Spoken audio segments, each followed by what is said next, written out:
Hi listeners, Jason here. This episode is a special treat. It is the live recording we did with Dr. Michael Leiter in front of more than 300 people at the inaugural PHS conference in June. If you missed attending live, you'll really enjoy this conversation with one of the most influential researchers in the field of burnout. Make sure you don't miss PHSCON 2025 in June this year when we return to Sydney and have many local and international speakers. We'll also be doing live podcast episode recordings with Adam Grant. It's only taken us 4 years to make it happen, and Professor Rob Briner. Early bird pricing is available for a limited time, so get in quick to secure discounted tickets for the conference, pre-conference masterclasses, and the VIP dinner. Now, on to this episode.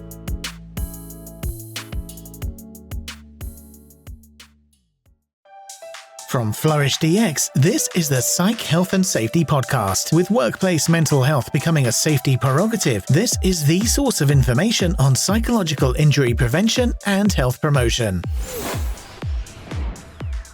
Hi, and welcome to the Psych Health and Safety podcast. My name is Jason Schie, and I'm one of the hosts of the show.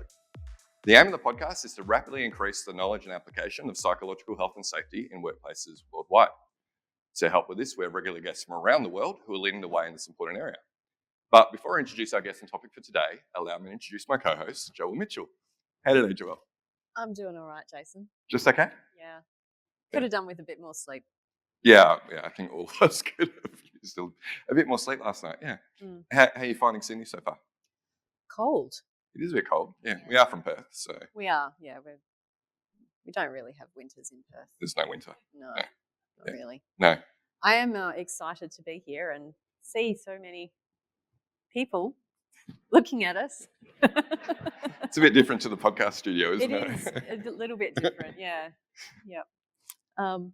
It's great to be able to see people in 3 dimensions, people that I've previously really only seen flat on a screen. So for those of you who we haven't had a chance to actually say hello to in person, we will certainly look forward to doing that during the breaks. And we've been planning this for so long, and it's finally here. Yeah. It's like you're 5 and it's Christmas morning. Yeah, no, right. It's amazing. It's all come together. Sure, we started 10 minutes late. There was no chairs on the stage when we started, but it can't be perfect, right? No, but if that's all that goes wrong. Yeah, I had to put it out there, didn't you? But yeah, I think this is pretty much all we have to do today, right? This is our only commitment. Well, the only time that we'll be on a microphone. Yeah.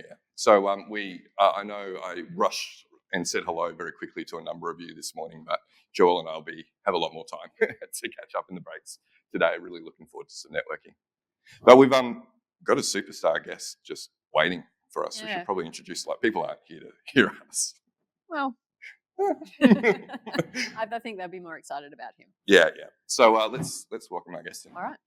Okay, so he is an expert on the psychology of work, with his research on job burnout and work engagement being widely published. That's an understatement.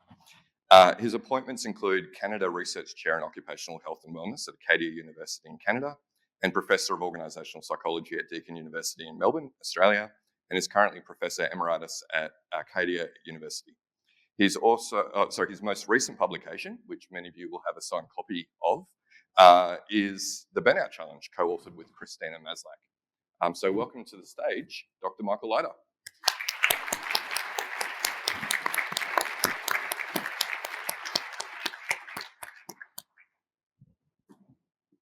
Come grab a seat.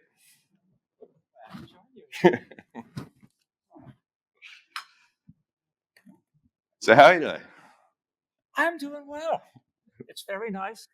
I left the summer solstice in Canada to join you for the winter solstice here in Melbourne, and it's got a different angle on things. But it's a delight being back in Australia. I haven't been back in Australia since 2019. I left just before the world fell apart. And then been waiting for the moment, and you provided the moment to come back this week. So appreciate that. And you're not only coming once this year to Australia, you're coming twice, aren't you? I'm coming twice, coming back in October, November. Coming to our neck of the woods, Perth.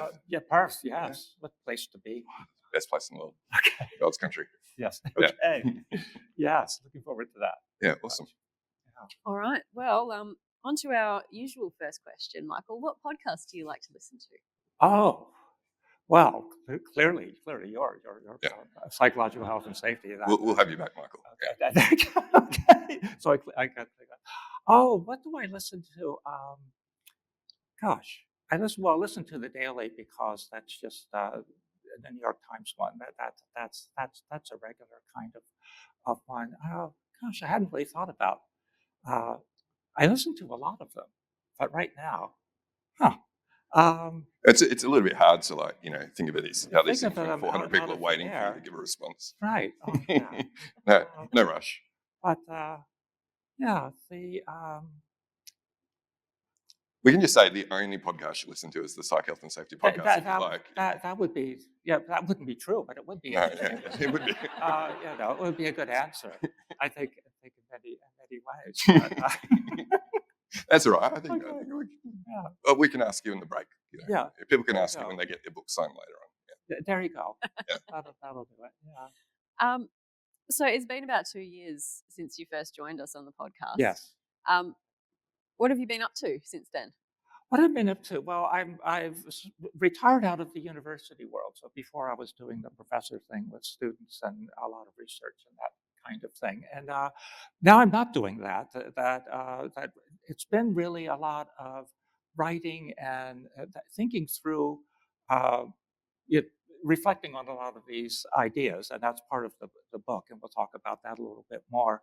But also, I'm continuing to work with some organizations here and in North America on the civility intervention that we do. It's sort of a work group civility intervention, largely doing family therapy with work groups is the mode of how this particular thing works, and particularly and I'm sort of giving training at how that gets implemented and giving support both in terms of analysis of the assessments before and after, and what's going on with that particular kind of intervention that is going. And so that's happening in healthcare organizations, education, firefighters, government organizations. So a lot of different operations we do that. So in Melbourne, we're doing that through the Steeple Consulting Group is sort of delivering that, and then they're parallel in North America as well. So that's one particular piece. And then the other, I'm working with a few organizations on making the most out of employee surveys when they're doing surveys that pertain to job burnout and the organizational factors that are connected with it. What I found is that when organizations do those kinds of employee surveys, they often leave a lot of information on the table, and that guiding them through that kind of the process, thinking of it as an active dialogue of management with the people within the organization. There needs to be a pace to that. There's a lot more needs to be anticipated in terms of what are we going to do? What's our next step?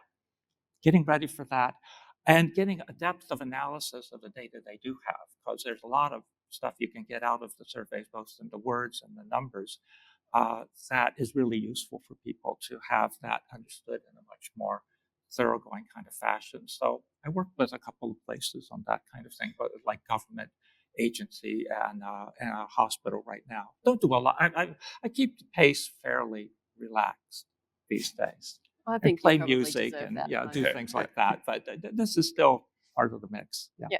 Good. Yeah, I think we certainly see people collect a lot of data from surveys, and then they don't necessarily translate it well into insights that can then be actioned. And there's sort of we'll give the data to people in the organization, and they can figure out what to do with it.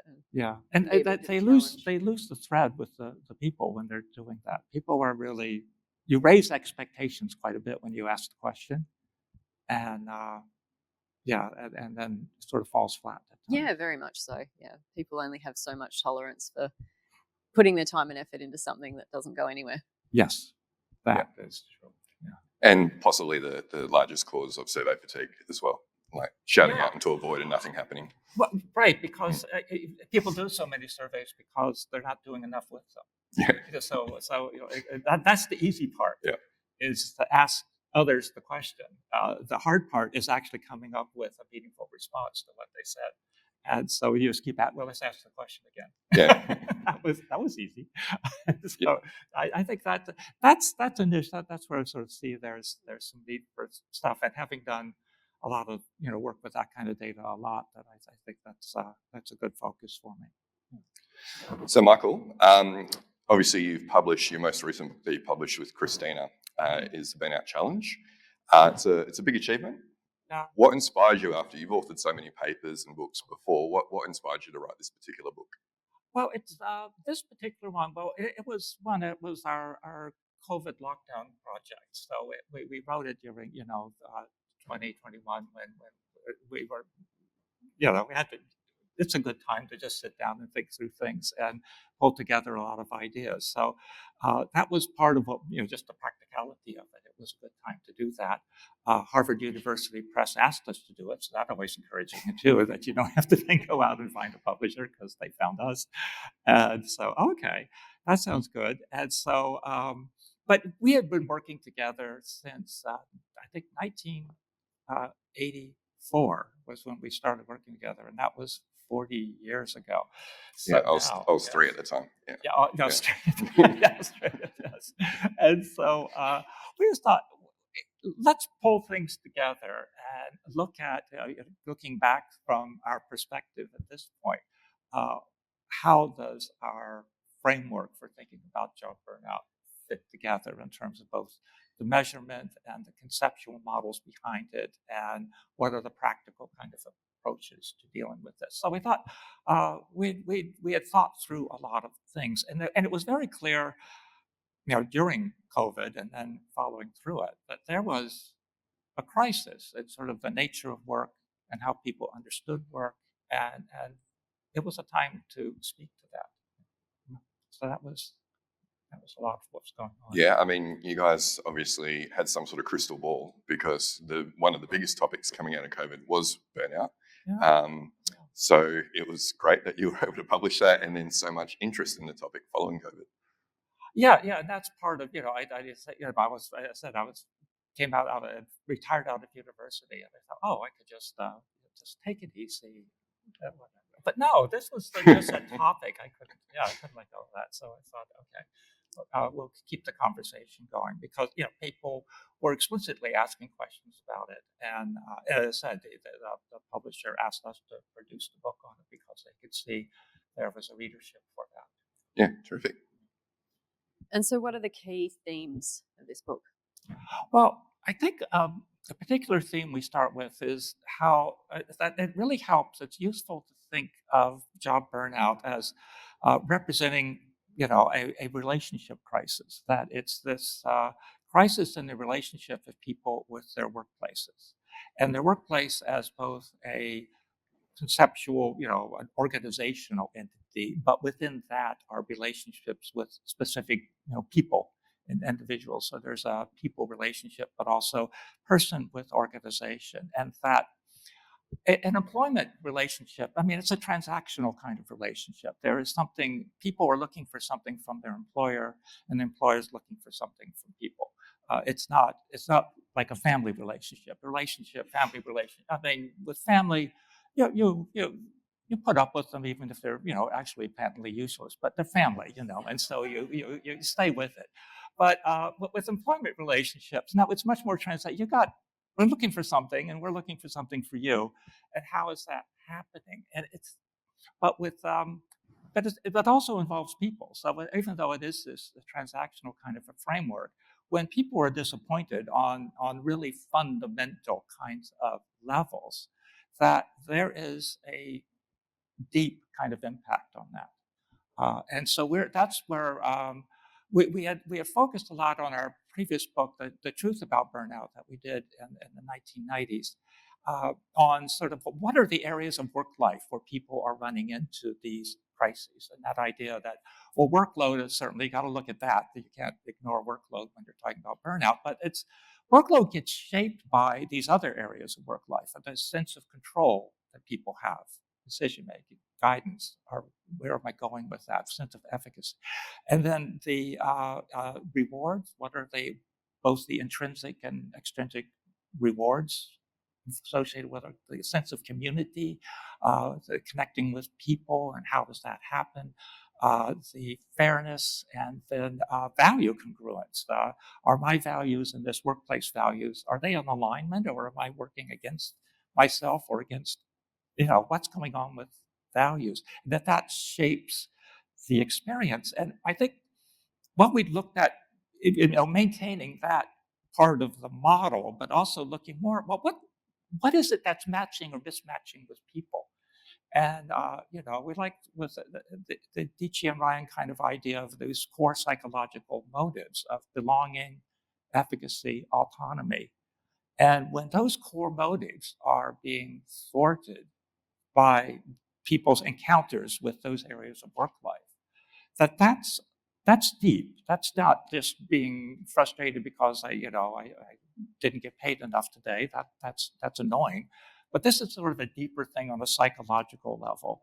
And the core values, and I think right now, people come to their workplaces with a lot of personal and professional values that I want to realize those through my work. And when they find, no, there's another game going on here, rather than the highest quality treatment for my patients. That's good, but we've got this other thing going on as well.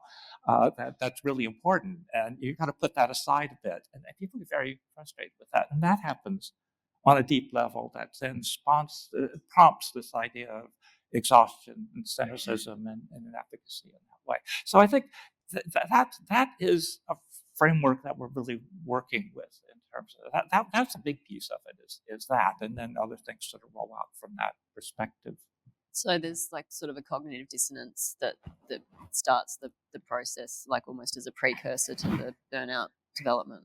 Yeah, because you're looking for something from this. This job is supposed to do, and you've got an identity within that job.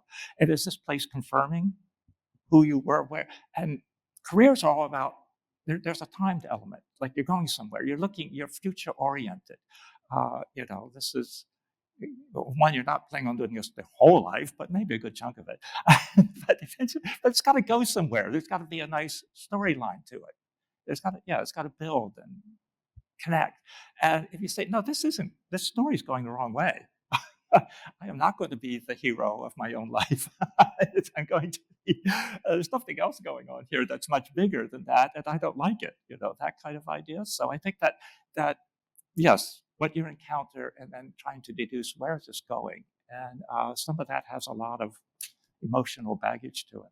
Yeah, very much so. Yeah. I did have to break it to Jason the other day that actually the foundation of our relationship is in fact transactional and involves exchange of time for money. That is part of it, but there are these other things as well. That is definitely part of it, but there's other things. Again, the psychological, people are looking, that sense of belonging is something that has to happen when I go to work. And if that's not happening, there's something wrong with this particular There's workplace. Certainly much more to our relationship. Oh, good. Yeah. And we're not siblings, by the way, because some people think that. So. No. Okay. No. But Michael, clearly the topic of burnout is not new, right? I mean, like you said, you and Christina have been working together on the topic for about 40 years now. So with this book that you've authored with her, are there any new insights or perspectives that you're able to share? Well, again, I think that relationship perspective is sort of really talking about it as a relationship crisis is a new one. The other piece, I mean, we published some things on it, but we haven't put it really into more general writing, was that idea of these, the profiles that are in between being engaged and being burned out. Like back again with the truth about burnout, we did talk, well, if burnout is this negative end of the scale, what is the positive end? What is the opposite end of the scale? And that's where we talked about engagement with work. Where you're energetic and you're really involved and you have this confidence in what you're doing, that's really, in a way, that's the target. When it's hard to work with an organization and say, we're going to make bad stuff go away. It's much easier to say what we're going to build that's positive and, and take up the space in that kind of way. And so So we had this idea of being, positive on all three of those dimensions is the contrast point from being negative on all three of those, of being exhausted and cynical and unethical, which is, really that syndrome of burnout. But what's in between? Is it just sort of being okay? Or what is the world in between? And when we were doing this analysis, I'm really, I like numerical data. I crunch it a lot. That's a lot of where I build a lot of the ideas from. You get along well with Tim from our team and okay. Andrew. One guys. Because the numbers are there. Anyway, but using latent profile analysis on M+, you take a big chunk of data, a few surveys from a few thousand people, and you let it run for a while and say, well, what are the clusters of scores? What are the sort of patterns that are common among what people actually do when they're completing the questionnaire? And there were a bunch of people who were positive on all three. They got their work life, it's working for them. And they're energetic, they're involved, they're feeling effective. And you've got a chunk of people over here who are negative on all three, and they're exhausted, cynical, and discouraged. But then there's a good chunk of people, particularly in workplaces today, they're just exhausted. They're not cynical, and they're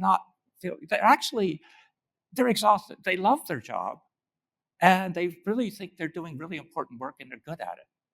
But they're exhausted because there's not enough support staff. There's too much demand. They're not getting enough recovery and rest in their life. They're not really burned out in that full sense, because when you're exhausted and cynical and discouraged, it's hard to connect with somebody in that frame of mind. You're not open to others helping. You're not confident in yourself because of that lack of efficacy. But with these folks, that's a different kind of problem. They're like, an obstetrician who's delivering babies at all kinds of times of night, and there's not enough coverage for the demands there, and they're just not getting enough rest. But they love doing that work, and they're really good at it, and they know they're really good. They're bringing life into the world, and it's wonderful. But they're exhausted, and it's hard to see how they're going to sustain it. And so I think we found that's a big chunk. There's a lot of people in that place, and they're looking for something really different from the people who are burnt out. They're looking for, is anybody going to help me control the workload and to get some rest? That's what they're looking for, which is not an easy problem to solve, but it's a much simpler problem than dealing with that plus cynicism plus being discouraged, which is a much deeper kind of thing. So that's important to know that's part of what's going on in part of your organization. You got a different strategy. And then we find there's people who they're a fairly big group that aren't exhausted, they aren't cynical, but they're just not feeling very efficacious in this. We're not feeling like they're really accomplishing anything particularly grand. It's a job. We're here. Is it Friday yet? Oh no, it's only Wednesday.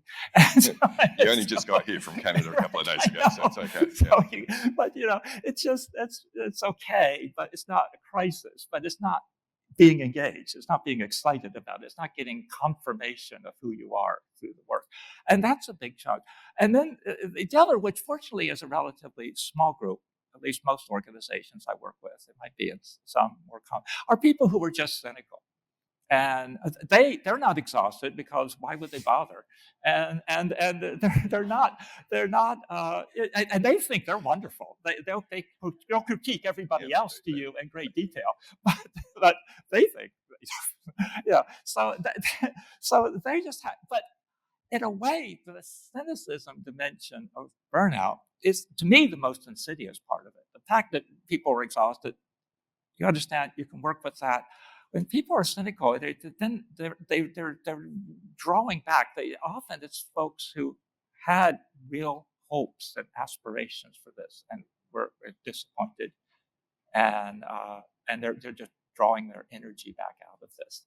And the fact that again, a different kind of problem. They don't have a problem with workload. They're not complaining about workload so much. Not cheerful about it, and they have their relationships with other people are really strained, particularly with their supervisor, where the folks who are just exhausted, they don't have strained relationships particularly.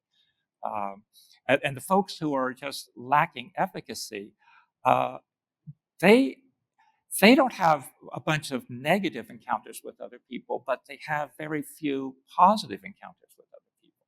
So whereas the people who are engaged have very few negatives and a whole lot of positives. So that makes a difference then in terms, so you can see with the social dynamics, each of these profiles brings a different kind of quality to it.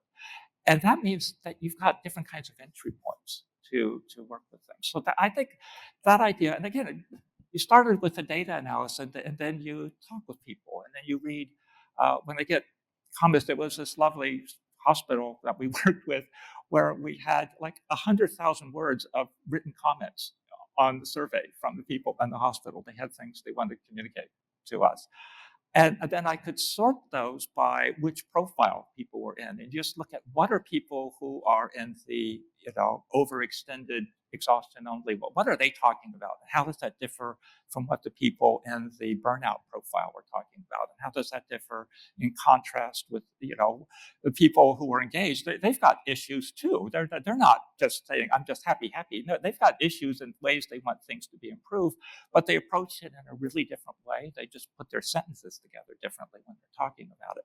So that's what I'm talking about with a lot of these things, with the survey data, the words as well as the numbers. A lot of information just gets left on the table that can be very helpful in knowing, okay, what's for the person who's receiving that information from your survey team or your executive team, what's our step? What's our next step in this process of doing the survey? They've told us what they think. We've got that's a in-depth, heartfelt communication. We got to respond to that and respond to it quickly and respond to it with meaning. So that's where trying to look at how that process unfolds has been a real. That's really interesting to me at this point. Yeah, no, it's fascinating. Yeah, I love that approach of actually looking at what are the nature of the comments that are made by people who are in those different categories as well, which is probably a step beyond what we would normally do with sort of a qualitative analysis of comments in a survey. Yeah, it does. Yeah, it's adds a depth to it. Definitely, it's fun. Yeah. So, as we always talk about, we want to fix the work, not the worker, and that's a strong theme that comes through in your book as well. Can you share about the basis for that approach and sort of what underpins that? Okay. Well, it's part of it just goes down to the basic definition of burnout, which is a response to workplace stress that has not been successfully managed. That the way the WHO sort of defined it there with the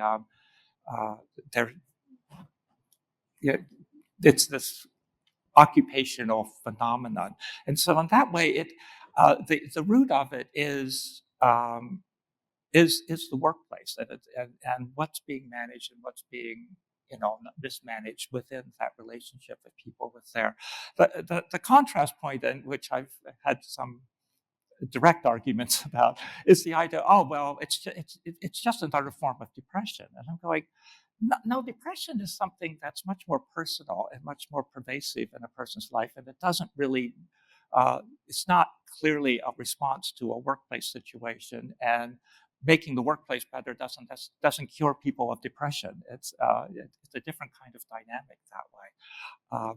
So it's looking at I think there's a lot of energy that goes into like building resilience, and building resilience is a very good thing to do in terms of living healthy and doing your meditation in the morning, and finding how to rest, get up and moving around during the day, all kinds of things that make you sort of healthier. These are all good things to do, but it's not changing the kinds of dynamics that drive burnout. It increases your capacity to tolerate what's going on. Like when you're in a really bad situation, you can either change yourself or change the situation, change what you can tolerate, change the situation, or you can leave. Like that really comes down to the basics of it. And changing yourself is, making yourself stronger, more resilient is a step. But there's only so far you can go with that. And then you run into, there's a limit to how much you can build up your capacity to tolerate. And then there's a lot of things, and that's where a lot of the psychosocial risk conversation goes. There's a lot of things you shouldn't tolerate. You really should not be learning how to endure people being, abusive towards you. That's not a good. I have a problem with that as a solution. I'm more resilient because I can let people scream at me all day. No, that's not to me an attractive direction to go. And leaving sometimes is the right thing to do, but you've got to understand the dynamics of what's happening so that when you leave, you can go someplace better that way. So, but the focus, what can you do in terms of changing the situation? And that's where, the latest frame I've been looking at that is looking at sort of 4 different kinds of strategies. There isn't really a best practice that takes care of it regardless of the situation. It really doesn't work that way. It's so integral to the kind of work and the particular work groups that's doing the kind of work that it does require creativity from managers, but which I hope they welcome. That's part of their job rather than just implementing packages. But anyway, but there are things individuals can do. I look at it. What can an individual do to really shape their work life, not just make themselves more resilient, but I like the idea of job crafting that Arnold Bacher and Eva Demiruti have worked on quite a bit. So that idea, can you tweak your job? So we talk about in the book, we have something in the appendix of the book, which is just how to reflect on your job. Take a while and track what's going on in your work life that's really positive. What did I really like about being at work today? And what was really a strain being at work today? What was I doing? What were other people doing? What was the context? Sort of spending a lot of time reflecting on that, and then finding out what can you tweak? What's just a little thing you can do that would give you a bit more time and the space of doing stuff that you care about, and less time in the space where you're doing what you don't like. And so, depending on your organizational context, you might want to be doing that as sort of stealth job crafting that nobody knows that you're up to. Don't tell anybody.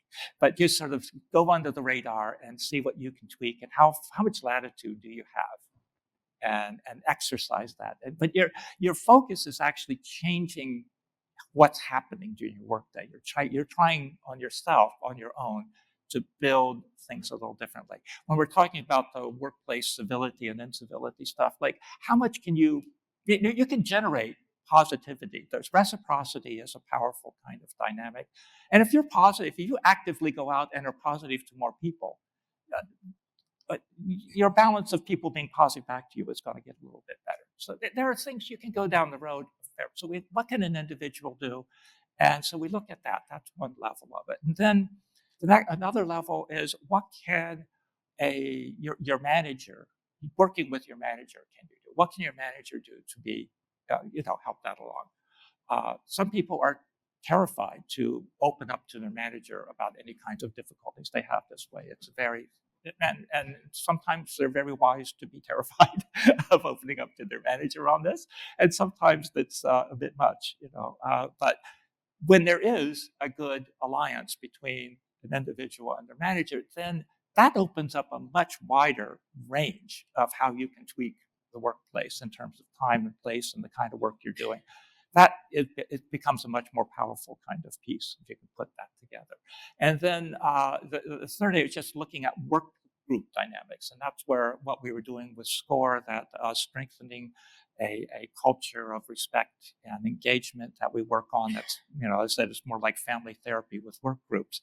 That's a work group process that's now building an environment that people can be more positive with. And so that's another layer of this. And then I think the fourth is looking at sort of organizational policy. What are the policies that can be done on an organizational or even a a government level or a system level kind of things that would make a difference that way. And so taking a problem, and when we're doing workshops on this thing, that's something I've been involved with sort of is with the workshop. Then you give people, here's a problem. Here's a person who has a mismatch regarding community, a mismatch regarding their sense of control or whatever. Okay, brainstorm initiatives that can be done on this individual level, on the work group level, on the leader level, on the policy level. Think through all those different levels. And then you can go back and say, what's actually feasible to do here?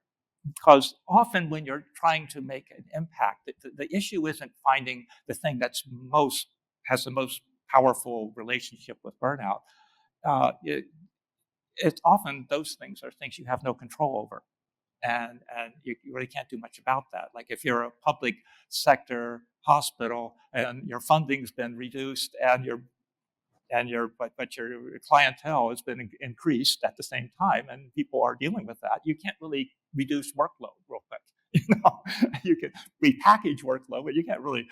So what can you do? What are the range of things that we can and would allow ourselves to do? And so then you've got a wider mix of perspectives and figure which ones can you work with, what would complement each other. There's only so much you can do at a time, but you want to make sure you're picking something that's meaningful that way. So that's okay. That's a bit long-winded, but that's the kind of framework that we're looking at, and the focus is, can we rebuild how work is managed? And I think there's a lot of room for improving how work is managed, and that can make a real difference that way. Yeah, excellent. I love that you giving all of those sort of different levels as well, depending on the degree that someone's able to influence. It may just be themselves and the interactions that they're having. Yes. Or with their manager or going broader. So I think it's fantastic that you sort of giving that advice at whatever level is reasonable for somebody to be able to act. Yeah, I think a lot of people who are tuning in are going to be rewatching this, because I think you've laid out a really nice framework for how do you actually go about addressing burnout at those multiple levels. Oh, okay. But you know what? We've been getting flooded with questions from the audience, Michael, like flooded. So we were crystal clear. No, I think they want some very specific questions answered now. So I think you've spoken very, I think that it's broadly applicable what you've spoken about, but there's some specific issues I think that people would like to have some questions answered about. And this one actually does come up a bit as well. Where does an unhealthy passion for work sit? Has that been considered as an individual factor that contributes to burnout? Well, a passion for work is, I think, when it becomes unhealthy, that's sort of a perspective. Often that's a perspective from somebody else on external perspective, but sometimes on oneself. Yeah, I reckon there's a few people in our team that I would say would meet that criteria, where it's unhealthy, and we've definitely brought it to their attention. Are you including yourself in that list, Jason? It's very healthy. Right. Well, I think it's, having things through work that you really are committed to and wanting to happen, I think that's a very valuable thing to have in one's life. It's much better than spending all that time doing something towards which you're really indifferent. But I think that is something that the individual brings. Like, what is it, and what are they after and all of this? I think part of sort of work-life skills and sort of life skills, for work, like work-life skills, is having a good judgment of what's reasonable to expect at what kind of pace. And I think there's a lot, there's a sector of the world that encouraging people to think they can become very, very wealthy very, very fast, or very, very famous very, very fast. And it can get people misguided in that way. But what a person is bringing, their aspirations, and how well suited they are to the career that they've laid out for themselves, it makes a huge difference. And that's where, again, the mismatch is not all the responsibility of the employer. That it's a relationship. So are you finding a way that we can work together is really the question. Yeah.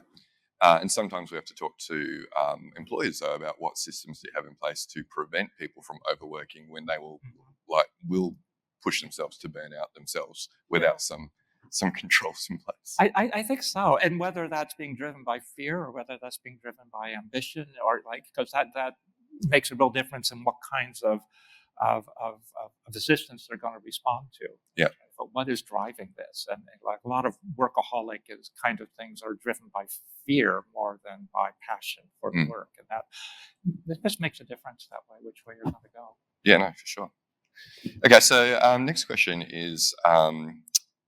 This is a specific one. So the conversation around burnout is challenging in our organization as it is difficult to quantify. And someone's moderating this at the same time I'm trying to answer this. One moment. We will work out these kinks by the end of the 2 days, that's for sure. I'm going to go to a different question because I cannot find this one anymore. Oh, no, I found it. Okay. So the conversation around burnout is challenging in our organization and it is difficult to quantify. What is your advice in how to make this a meaningful conversation with our senior leadership team? And I've got to say, this is a critical issue we come across again and again. How do we get this to the exec level where they actually understand the importance of intervening? Right. Well, I got, in that world, where are they seeing burnout as impacting what the organization is all about? And part of it, there's one level where, the flags are things like turnover, people are leaving. Another is a sort of presenteeism. People like they've lost they're not really getting the enthusiasm when people are there. They're not getting the productivity that they're looking for. So and the other are health complaints and whichever. So I think it's a matter of when putting together the case that way is to be looking at, well, what are the indicators within the organization? What are the flags that is it more what people were talking about? And then I think in which case the particular issues are, what is the level of excellence that we really need people to be working here? What is the depth of the work that we're looking for out of people in order to be able to be competitive or able to deliver services at an effective level? And so many organizations, both in public sector and private sector organizations, they really need to be operating on a really refined kind of level, and they need people's energy, enthusiasm, creativity to be available and to be available in a sustained kind of way. And I think that that becomes part of the conversation, because burnout, when people are just a little bit down that road on any of those, in between profiles or the full burnout thing, but any of those, you're starting to lose the edge of what people can really provide. And can this organization really afford to have that diminishing of the capacity that people are bringing? I think that's part of that definition. In terms of quantifying, again, that's where the surveys are a great way of quantifying where you are in this continuum. But again, the process, you can't just survey it and then sit there. You've got to be ready to respond to that assessment pretty quickly. Yeah.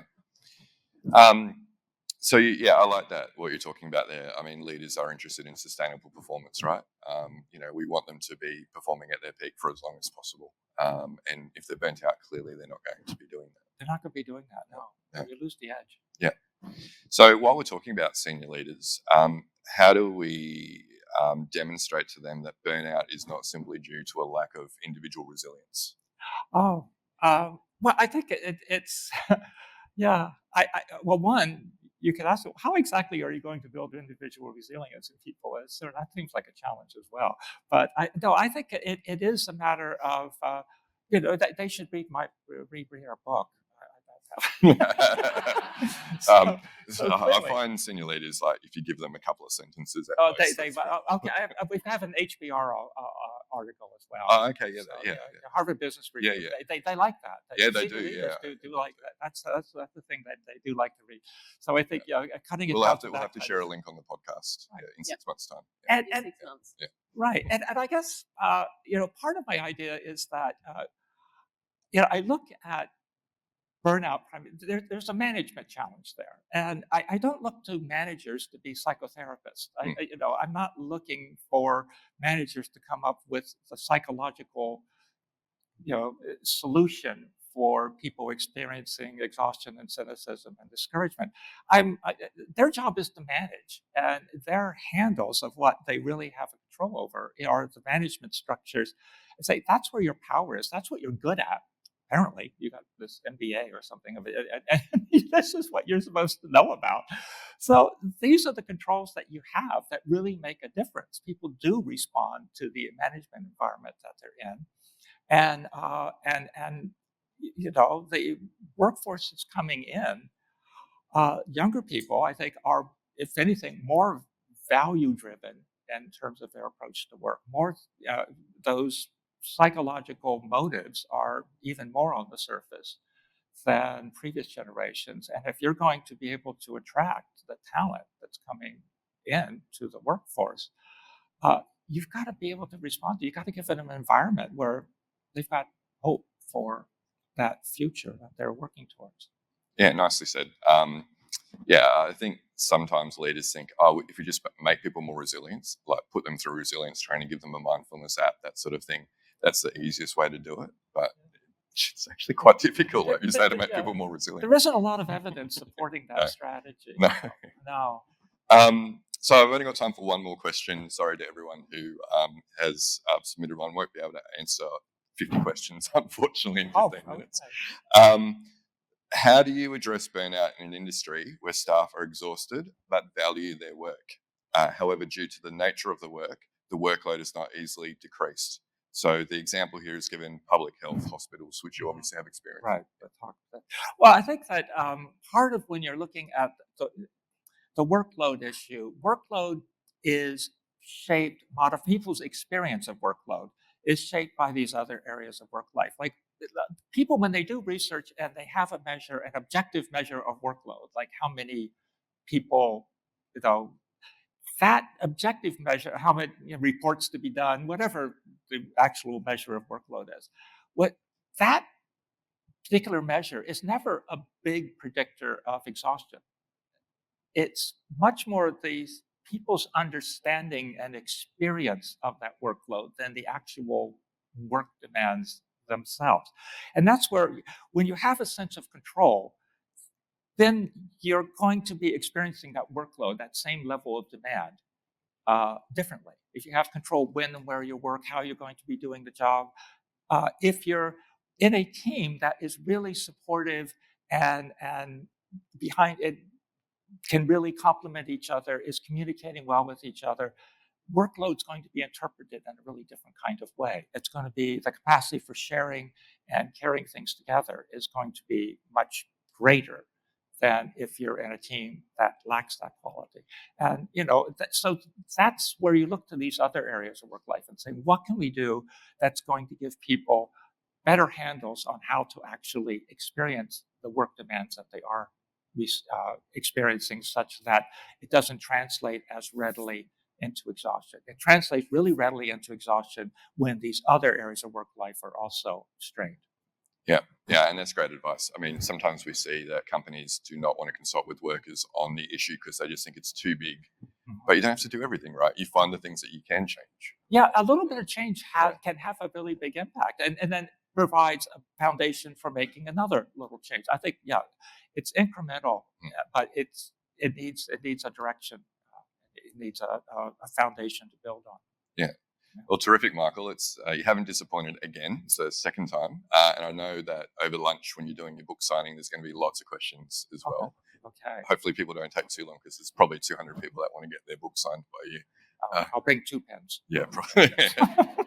And maybe a glove or something. Resources are important. Yeah. At this point in our podcast, we like to ask, I guess, the same question. And we asked this 2 years ago, so I'm interested. We'll have to go back. I can't remember how you answered this last time. But what are your hopes for the future of workplace mental health? Oh, I hope for the future of that, there is some, direction in that way, is that there's going to be more looking on how to enhance the positive in people's work life rather than simply, taking away negative threats. I think, but that's both in terms of physical threats and the psychological threats are powerful. But I think as you get more, really a real responsibility in workplaces to promote positive experiences of being at work, that's where I'm hoping things are going to build in that more in that direction, and it will give a much deeper range of understanding for leaders within workplaces to support people in that way. I think that'll be a very similar talk track to what we hear from Tony, Ange, and Kat in the integrated model panel tomorrow. I think that's an important way to go, and I think that there's movement in that direction. I think there is some momentum. Yeah. All right, Michael, last question for you today, from me anyway. What are your words of advice for people who want to work in the field of psychological health and safety? Oh, my first is, I think I really like, I like evidence-based kinds of solutions. I really think building on solid research, finding a way of within our world to develop credible evidence-based kinds of solutions, knowing they're not going to be a best practice that you can apply everywhere, but knowing the context in which it can work and all of that. I think the kinds of interventions you do with work groups are, you have to, you have to involve people in the process. So it's always somewhat unique. You're not just applying one particular thing. You want people involved in changing their work life in a way that's really meaningful to them. And so you've got to build evidence on that. You have to be able to talk with people about how they understood what they were participating in, and build a different kind of evidence base to say that this is a practice that really does work. It works with this kind of group, but these are the supports that need to be in place if it's going to be effective that way. So I think building that kind of evidence base on more kind of organizational interventions is, there's a lot of work to be done there, and it'll keep people busy for a while, give them a good career. Yeah. That's wonderful practical advice. Thank you, Michael. So, Michael, where can people find more about your work? Oh, well, I do have a webpage called mpleiter.com, so that's a place to go. And so send me an email, and that's how we connected. So that's it. I dropped Kat Page's name, and you answered. So yes, a good colleague on all of this. Yes, a good fantastic. Terrific.